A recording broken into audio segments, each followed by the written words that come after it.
The following program is brought to you by coronavirus and the newest in the beta coronavirus line, COVID-19. Coronavirus, bringing human misery for 8,000 years. And by the state of Wisconsin's prohibition on gatherings of more than 10 people. Wisconsin, forward. And by the faculty and staff of Lawrence University.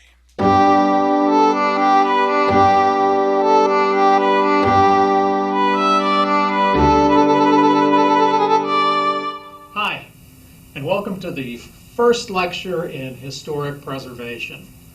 I know this is going to be a difficult term for all of us, but like I said in my little video message to you earlier, I hope that what we can do is get a lot out of this. We'll work together and make this a very interesting experience for all of us. As you know, we'll have these video lectures. There'll be 2 of them a week. There will be a quiz that is on this and the readings, and then we will be meeting once a week with your project group to be going over your project.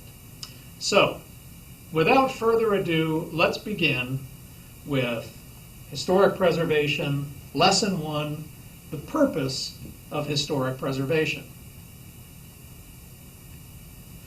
Okay, the first question that I want to ask you to think about is, why do we preserve things? What's the point of preserving things? In your book, there's a couple of answers, and I want to bring up some other ones. One of them is to remember people and events. As we'll go through later on in the course, we're going to talk about the concept of significance, and significance as it relates to being able to be listed on the National Register of Historic Places. Significance of a place is based either on an event that happened there or the significance of this place itself. Okay? People and events is one part of significance then for the legal definition, but if we think about this in terms of a more cultural definition, it is those people and events that make us as a nation who we are. It's George Washington, the founder of the nation. It's Thomas Jefferson and his creation of the Declaration of Independence. And it's not surprising then that their homes are preserved. Big part of our nation was the Civil War. And so it's not surprising that those places where those big battle events happened, Gettysburg, Bull Run, are also preserved. So preservation provides us an opportunity to remember the important people and events of our past. As I said, the past is central to who we are, not only as a nation, but as a community and as a people. So if we kind of go down the hierarchy of historic preservation, we have places of national importance, which are like the Gettysburg battlefield or Thomas Jefferson's home at Monticello. But we also have things that are much more important locally. In this community, one of the places that we're going to focus on is called the Greenough Mansion, and that's what your project is going to focus on. That's of great importance locally for the state of Wisconsin in terms of the history of Wisconsin at a time period of the fur trade, moving into the time period of early pioneer settlers, and then moving into Wisconsin as a state. That particular property was occupied long before Wisconsin was a state. The mansion itself was built 18 years before Wisconsin was a state. It was a very important trading place, very important place for interaction between natives and new Americans, and that has great significance regionally and for Wisconsin. It has national significance too, but that sort of place, built out of the wilderness, in interaction with native peoples, focused on the river, as we'll come to find out, is very much a part of the identity of the Fox Cities. So the past helps to create our identity, and that's one of the important reasons for preserving it. Another important reason for preserving past places and things is that those things and places give us a tangible way to interact with the past. We could, for example, learn about the Greeno property, the Greeno mansion, by seeing pictures of it. And that's one of the things you're going to be doing. It's a much different experience to be there, to be in the house, to feel the structure, to see its space, to touch the walls, to smell the smell of the structure. It's a very different experience. It evokes very different understandings of the past. It's really unfortunate that we're not going to be able to do that in this class. I had hoped that that would be a big part of the class. But we're going to have to do this remotely. One of the things that I am going to ask you to do is go out and, if you can, if things open up later in the course, go out and visit some local historic sites and get a sense of how that past helps to shape your community's identity, how that past is empowered by being in that location and physically interacting with this important element of the past. So those are some important reasons why we preserve. There are lots of other ones that we will get into. One of them that's very important, less sort of ideological than the others, is the community benefits that preservation bring along with them. Now you might wonder how, in preserving a structure, a house, a battlefield, how do those things aid the community? In a couple of very important ways, and I'm going to put forward at least two, and we'll talk more about these in the class as we go along. One of the ways is that they actually create a sense of community. Those old downtowns, those old structures, those old homes are a part of the community. They are attractive physically often. They are evocative of the beginnings of the community, and having that core element of the community there really does bring a community center together. Here in Appleton, by Lawrence, you know we have City Park. City Park is a historic community. It gives identity to Appleton as this is where we came from. The downtown in Appleton is a historic landscape. It gives identity to who we are. Another way that the community benefits is through the economic benefits, and we'll talk more about this, of having a place that tourists might want to come to because it's quaint, because it has the old center of commerce in the downtown, because it has the old houses like around City Park. It brings people in, both members of the community who live around here, but more importantly from outside, so that that becomes a hub of activity, of economic and social activity. There are some other very important economic events that go beyond the community benefits, though. And think about this. If you were to tear down downtown and put up new modern buildings, you are going to need to put in a whole new infrastructure for those. It's going to require new plumbing, new fire hydrants, new code updates, all kinds of new things have to go in there. By leaving the downtown as it is and what we call repurposing those buildings, essentially that infrastructure is in place. And so repurposing those buildings into office spaces, into loft apartments, into storefronts as they are, is really economically much more efficient for the community as a whole. It's really efficient, though, if we are repurposing those downtown buildings rather than building new buildings outside of the downtown.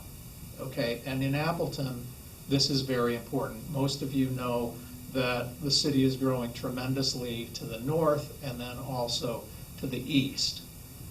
Every time that you build a new building to the north or to the east, it requires a new street to be put in. That new street has to have lights. It has to have sewers. It has to have water supply. As you expand outwards, you stretch the police department, the fire department, the parks department. the trees that get planted on the parkways that have to be maintained. Every new block you add is a huge cost to the community. Now, one hopes that comes back in the form of tax revenues, but it doesn't always, and there's at least a big outlay to begin with. If you repurpose a building downtown or an area downtown by refurbishing older houses, those costs don't exist. You may have some infrastructural costs as you have to bring things up to code, you have to maybe put in some new sewer lines, but it's much less than if you're building all new. Those economic benefits are very great. I mentioned earlier about community benefits of having tourism, of bringing people in, and I was thinking sort of locally in that case. If you have significant enough historic properties, historic regions, historic landmarks, that they are of a regional or national significance, you can bring tourists in. And some locations have a very strong economic basis from historic tourism. Appleton has some of that going on.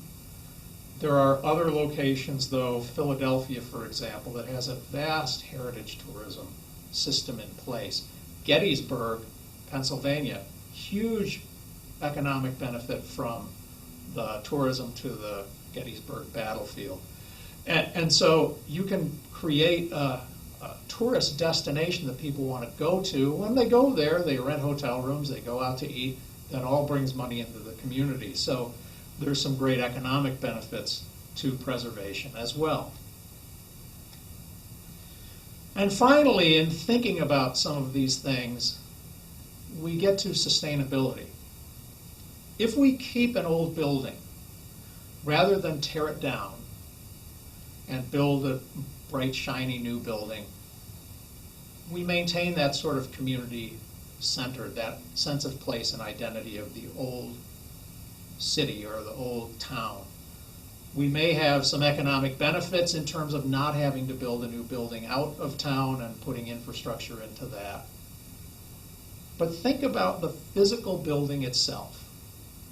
You've got a set of, let's say, bricks that all contain an amount of energy that was put into them in order to build and fire them. So they have energy entrapped in them.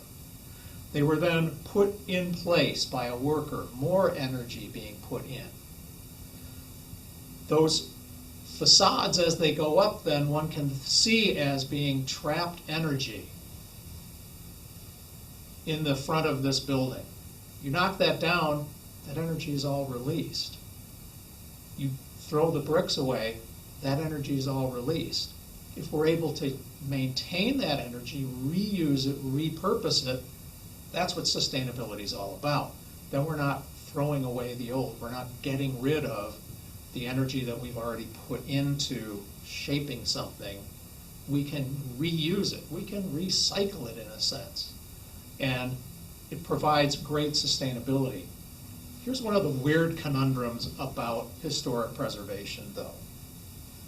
There's economic benefits, community benefits, and sustainability benefits in historic preservation. But it's cheaper and easier to build a new building than it is to repurpose an old building.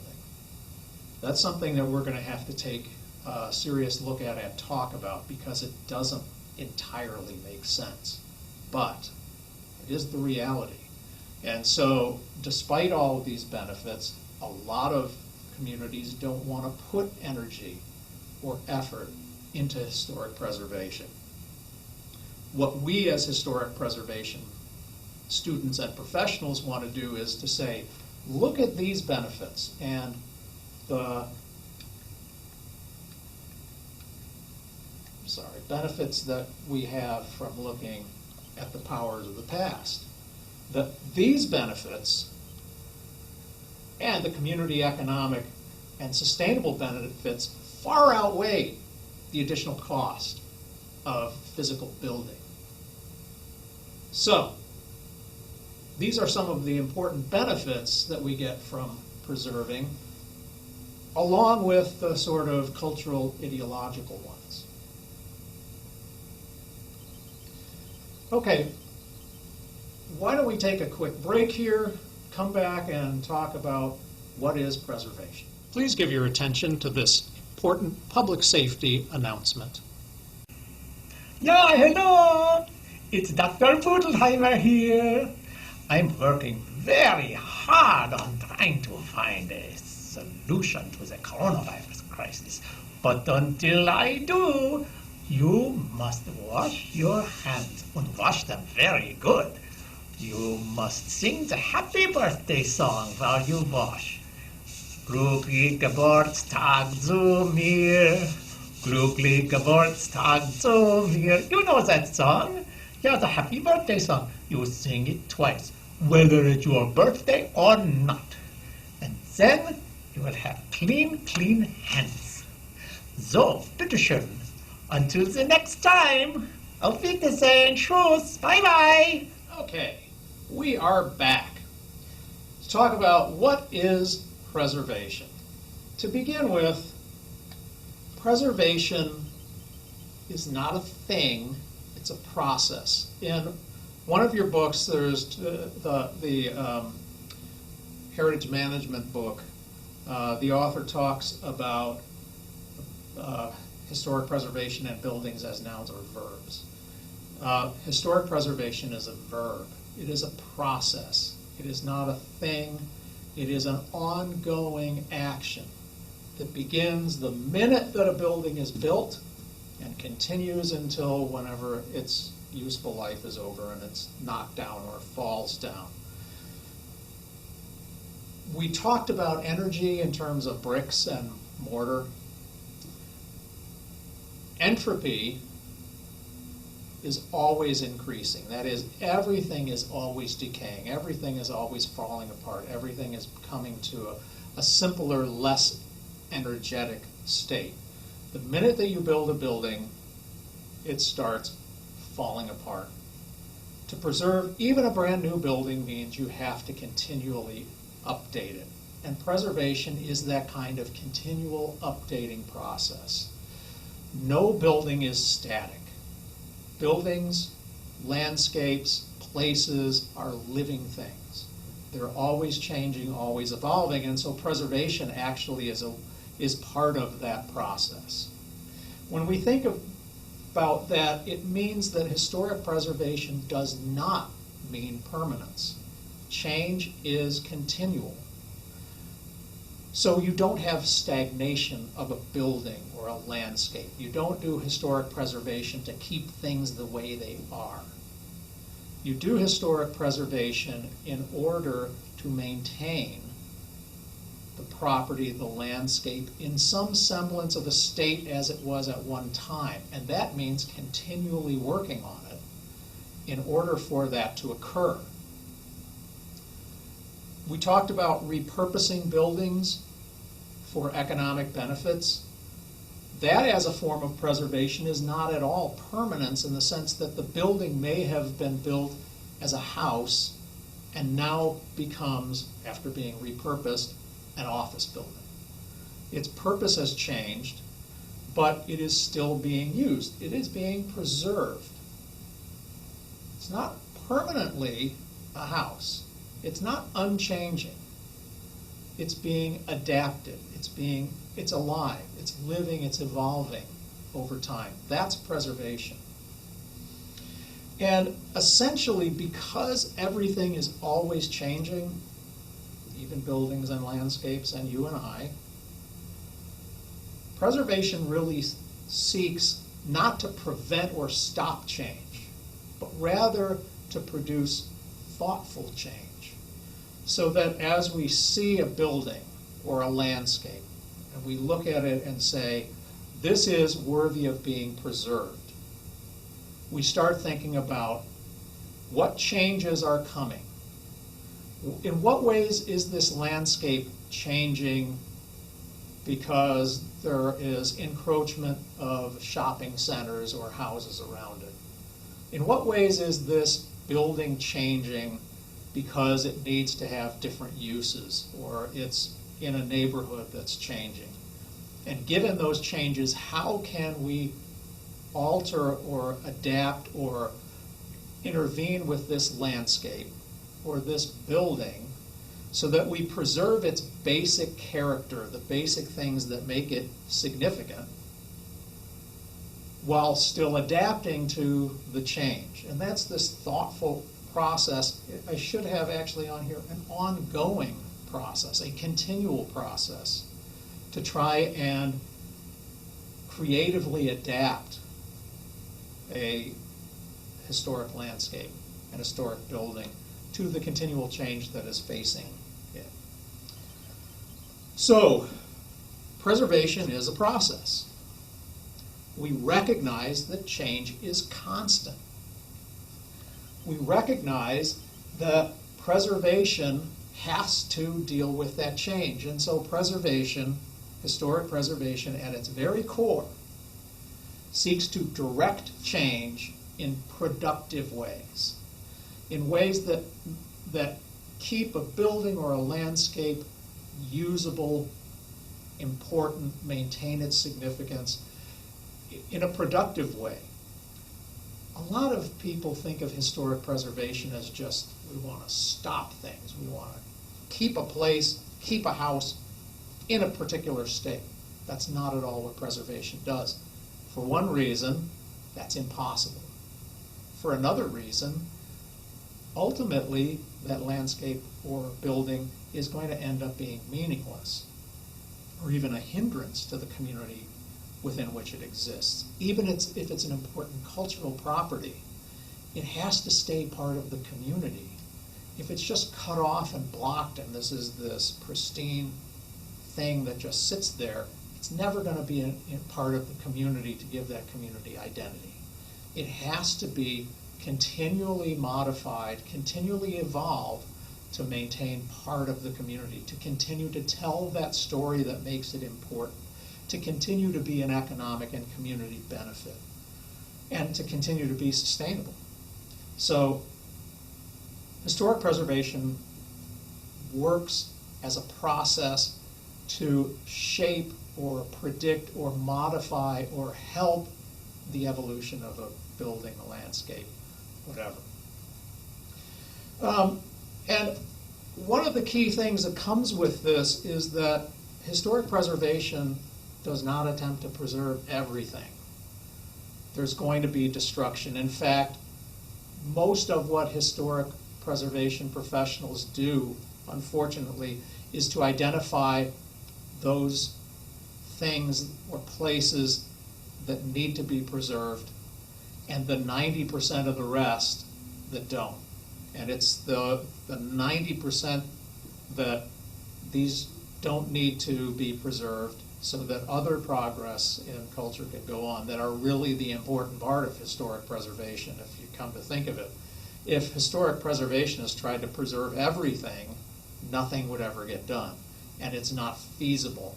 We need to build new buildings. We need to build new communities. Communities, buildings, landscapes are always changing. We can't just stop that from happening, nor do we want to do that. Historic preservation is there to help a community, to build community, to help the economics of a community. We don't want to just stop all of that. We want to be part of that process. And that means that a lot of things are going to be destroyed. A lot of buildings are going to come down. A lot of landscapes are going to be modified. That's okay. That's part of this process. Okay, let's take another short break. And now, gratuitous violence.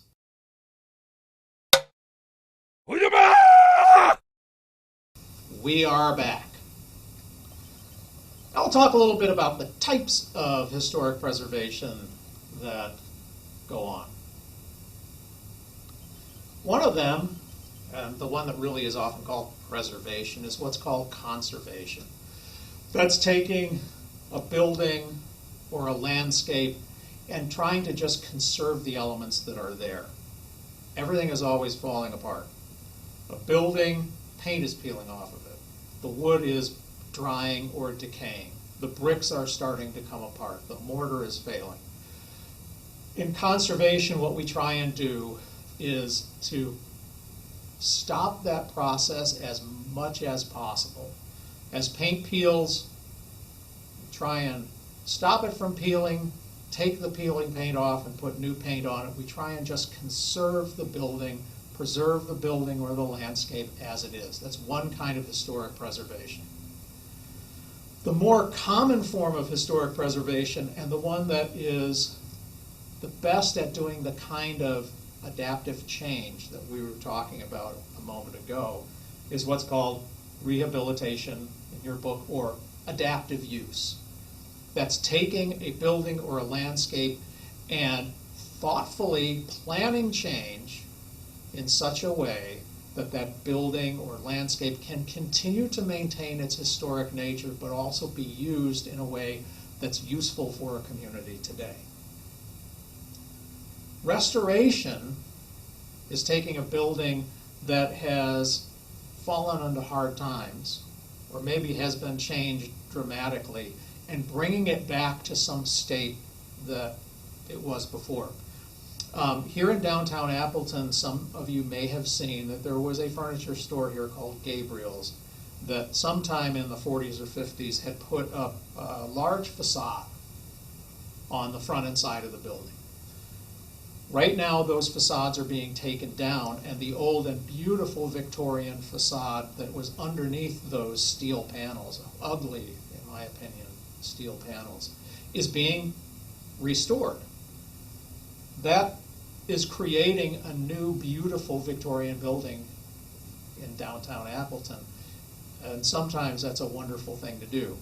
To restore just for the sake of bringing a building back to its pristine state is not always the best case. Sometimes restoration with adaptive use is the best way to go. You restore some of the key parts of a building or a landscape, and then you adaptively reuse the other parts. And there's a lot of examples in any community of doing that.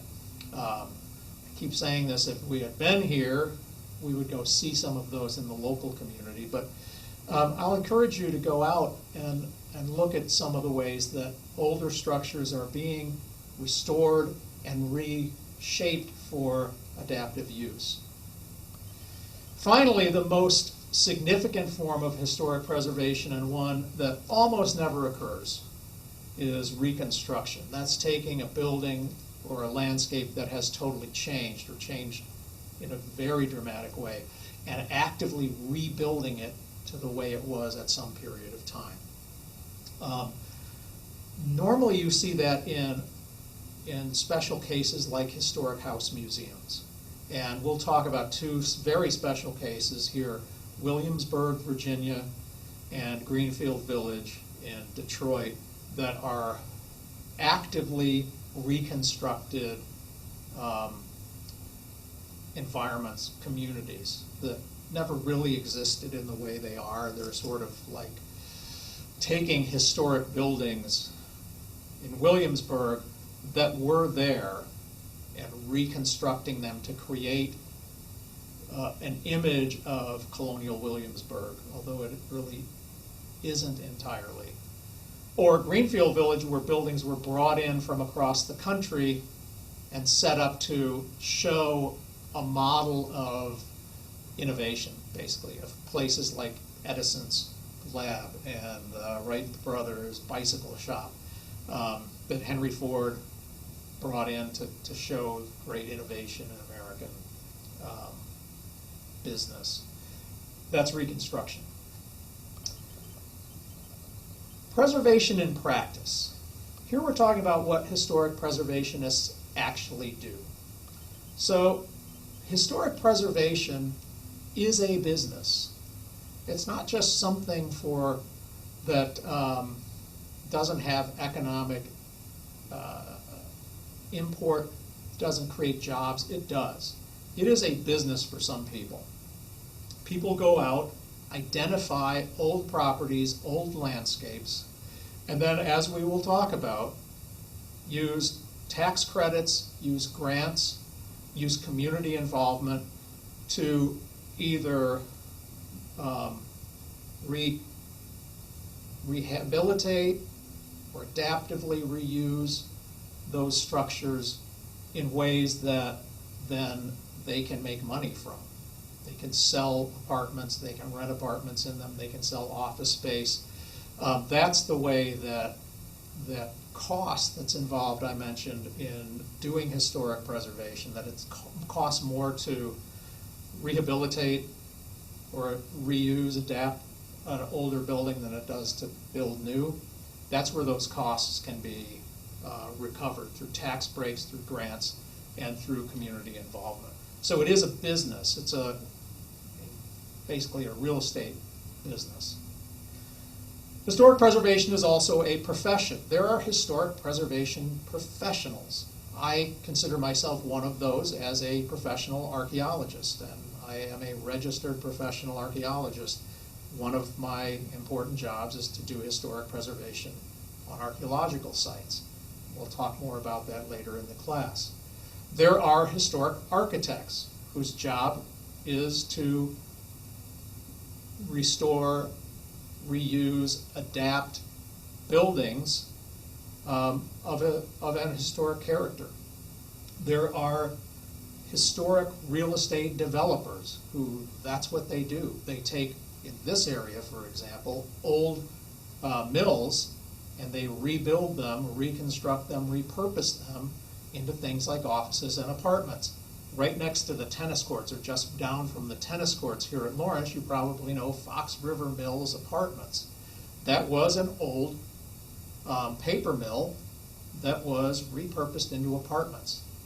There's a whole area of construction that's what people focus on. And then there are people in government who that's what their job is, to maintain the regulations, laws, and do all of that stuff for historic preservation as part of a planning process. So there are a lot of professionals who do this. For many people, historic preservation is a hobby.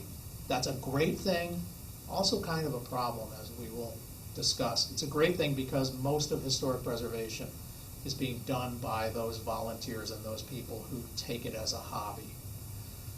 It's a problem because historic preservation as a business, as a profession, is not often understood by people who see it as a hobby. They don't understand many times that a building is an evolving thing, that you can't just keep it stagnant in time, that you need to plan for its reuse, for its ongoing adaptation in a community. A lot of amateurs want to see preservation as keeping things as they are, as stagnation. And there's kind of an ongoing battle there that we will talk about.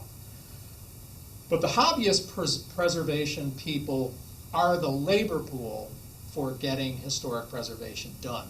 They're one of the most important money sources for getting historic preservation done. So they're extremely important to historic preservation. And again, oh, hello. I'm working from home today and reading in my library. I thought I might read to you some things out of our book. This is out of your historic preservation textbook. Something very interesting. It's on page 6 at the bottom. The role of historic preservation is constantly being defined and redefined. Americans have historically focused their energies on new opportunities rather than reflecting upon the past. Even the founding fathers could be seen as opportunistic as they strove to leave the old world traditions behind and strike forth on an adventure in the uncharted wilderness of the new frontier. And then goes on to say, national progress meant moving forward, ignoring the past and leaving historical resources behind as a residual of our society. Now, I think that contradicts something of what we talked about in the lectures, because it seems to me that that sense of identity comes from some of these important historic places. What do you think about that? Give some thought to that text on page 6. We've talked at length about historic places giving meaning to people, identity. And we've talked even about places in the United States being places that provide meaning and identity and community to people. Why would it be that this sense of the frontier, of leaving the old ways and creating new ones, how might that interfere with the sense of preservation as being important? How might that interfere with the idea that the past has value to us today? Do you think that's happening in our country today? Do you think it's happened in the past? These are important questions to consider, and I hope you will consider them on your own as you read.